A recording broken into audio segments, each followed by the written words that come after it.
ولی میگه بعد از کفر بزرگترین گناه شکستن دل مردم هست، خواه مسلمان باشه خواه کافر باشه.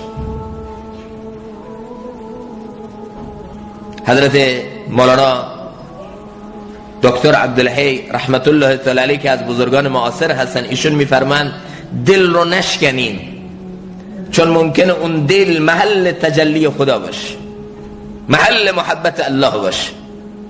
گاهی وقتا دل یک مسلمان رو شکستن اینقدر سخته که اگر تیشه برداری به کعبة الله بزنی اینقدر سخت نیست که دل یک مسلمان رو بشکن. علمای ما حتی میگن یک مسئله فتوا هست، تقوا هست. اهل حق یک فتوایی دادن، اما تقوا چیز دیگه هست. به فتوا عمل بکنید ولی دل مسلمان رو نشکنید. دل مسلمان ارزشش از این خیلی بالاتر.